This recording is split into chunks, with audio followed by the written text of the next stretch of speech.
अभी जैसे मौसम बदल रहा है, तो बहुत सारे आसपास हमारे लोग स्किन के इश्यूज़ लेकर के परेशान हैं। वो खुजली है, उसमें लाल चकत्ते हैं। कई बार गूगल करने पर अपने सिम्पटम्स लोगों को एक टर्म सामने आता है कि एक्जिमा है या कोई और स्किन से जुड़ी हुई कोई बीमारी सामने आती है।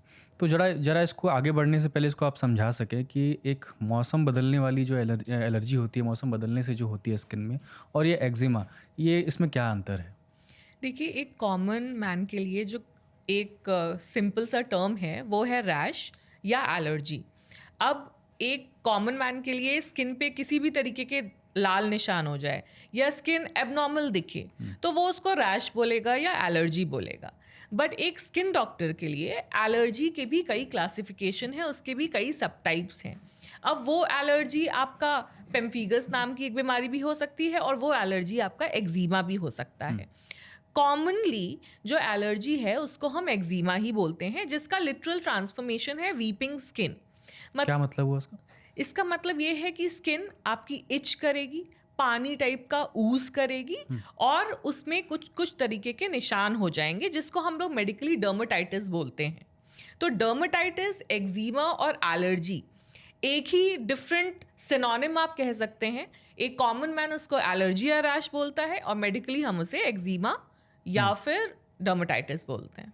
तो ये तीनों सेम ही है? सेम ही है। अच्छा, और क्या सिम्पटम्स को देख के कह सकते हैं कि नहीं ये नॉर्मल एलर्जी है? क्या एक्जिमा कोई सिर्फ मेडिकल टर्म है या एक कोई सीवियर सिम्पटम को भी हम एक्जिमा कहते हैं? मोस्टली ये जो एक्जीमा होता है वो स्किन से ही लिमिटेड होता है। अब एक्जीमा एक कॉमन इंसान उसको एलर्जी बोल सकता है, पर अगर आप स्किन डॉक्टर के पास जाएंगे तो उसी एक्जीमा को वो कई तरीके का सब टाइप्स में डिवाइड कर देता है। जैसे कि एक एटोपिक डर्मेटाइटिस या एटोपिक एक्जीमा एक तरीके का एक्जीमा होता है। डॉक्टर के पास जाना इसलिए ज़रूरी होता है कि वो एक्जीमा का एग्जैक्ट कॉज बता पाएँ। अच्छा। क्योंकि अक्सर हमें ये डाउट होता है कि एक्जीमा हमें हुआ क्यों। अब वो कई बार ऐसा भी होता है कि ऑटो इम्यून होता है कि आपकी अंदरूनी स्किन में कुछ रिएक्शन हो गया, इसलिए हो गया, उसका कोई खास कारण नहीं है। पर कई बार आपके नॉर्मल दिनचर्या में कुछ चीज़ें होती हैं जिसके वजह से एक्जीमा हो जाता है। और मौसम भी कारण है इसका?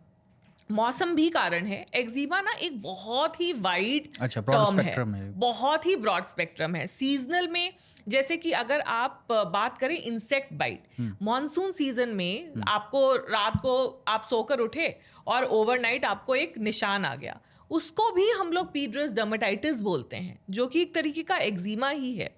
उसी तरह कई बार धूप के एक्सपोजर से भी एक्जीमा हो जाता है, पॉलन इनके वजह से भी एक्जीमा हो जाता है। तो वो वाले सीजनल एलर्जीज होते हैं, but it is a very broad spectrum और एक डर्मेटोलॉजिस्ट ही यूजुअली रूल आउट कर पाता है कि what exact cause of eczema is. अच्छा, तो आपने कुछ ट्रिगर पॉइंट्स बताए इसके, और क्या क्या ट्रिगर पॉइंट्स हो सकते हैं इन एलर्जीज के, मौसम अगर के आप अलावा? मोटा मोटी माने तो दो ही तरीके का एक्जीमा है। एक एक्जीमा जो अंदरूनी है और एक एक्जीमा जो बाहर के कारणों से हुआ है। अंदरूनी एक्जीमा मतलब आपने उसके लिए कुछ नहीं किया, बस आपको होना था तो हो गया। इम्यून रिस्पॉन्स है। इम्यून रिस्पॉन्स है। हमारी बॉडी में हमेशा कहती हूँ कि एक मशीन है और एक मशीन में भी शॉर्ट सर्किट हो सकता है, और इसी तरह के शॉर्ट सर्किट से कई बार ये अंदरूनी एक्जीमा हो जाता है, जिसको हम लोग एंडोजेनस डर्मेटाइटिस बोलते हैं। एंड दूसरा टाइप का एक्जीमा है बाहरी कारणों के वजह से, जिसमें अक्सर कभी भी आपने खाया है उससे कुछ नहीं होगा, डाइट का कभी कोई कोरिलेशन नहीं है विद एक्जीमा। लेकिन सीमेंट कई बार घर पे कुछ काम चल रहा होता है या जो लेबर्स काम कर रहे होते हैं घर बनाने में, उस सीमेंट से भी डर्मेटाइटिस हो सकता है, जिसको हम लोग सीमेंट डर्मेटाइटिस बोलते हैं। कई बार रबर, लेदर, इन सब से भी एक्जीमा हो सकता है। आपके आर्टिफिशियल ज्वेलरी से भी लोगों को एलर्जी हो जाती है, तो हेयर डाई से एलर्जी हो जाती है। तो ये सारे बाहर वाले कारण हैं कि बाहरी दिनचर्या के वजह से आपको डर्मेटाइटिस या एक्जीमा हो रहा है। अच्छा, मैं ये देख रहा था कि जो कुछ सीवियर डिजीज़ होती है, जैसे लिवर की डिजीज़ है, अपने एडवांस स्टेज पे होती है, तो स्किन में खुजली, लोगों को परेशानियाँ होती हैं, और ये एक सीजनल एलर्जीज़ अलग हैं।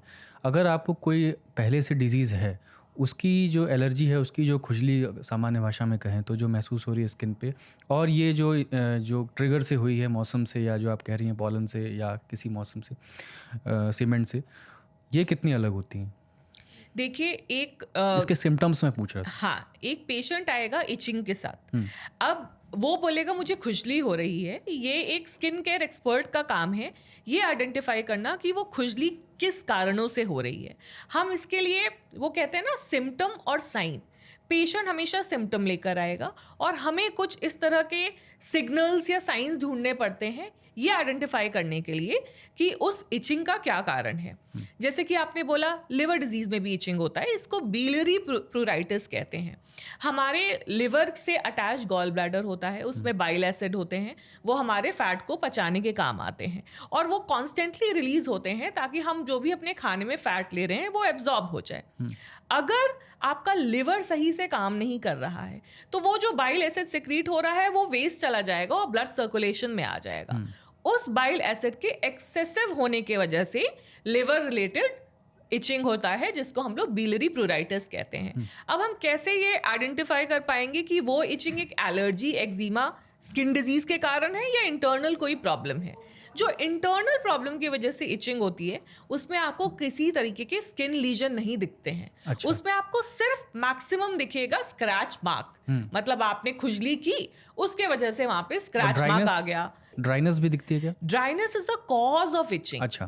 कई बार अगर हमें कोई रीजन नहीं मिलता, specially after the age of 60, इसको हम लोग जीरोटिक स्किन बोलते हैं, ड्राई स्किन बोलते हैं। अच्छा। और सिर्फ ड्राई स्किन के वजह से भी इचिंग हो जाती है। और कई बार अगर इनको आप सिर्फ एक अच्छा बॉडी लोशन, चाहे वो नारियल तेल ही क्यों ना हो, और मिक्स कर दो हल्के से स्टेरॉइड ऑइंटमेंट के साथ, उनकी इचिंग गायब हो जाती तो है। वो अलग कॉज है पूरा ही। हाँ, तो इचिंग एक बहुत ब्रॉड स्पेक्ट्रम है जिसमें एटोपिक डर्मेटाइटिस, ड्राई स्किन, आपके सिस्टमिक डिजीजेस, इंटरनल प्रॉब्लम और लोकलाइज्ड एलर्जी भी हो सकता है। लेकिन जो एलर्जी की इचिंग है वो लोकलाइज्ड होगी, मतलब थोड़े से बॉडी पार्ट में होगी। लेकिन जो सिस्टमिक या इंटरनल कॉजेस की वजह से है, लिवर जैसे, तो उसमें पूरी बॉडी में इचिंग होती है।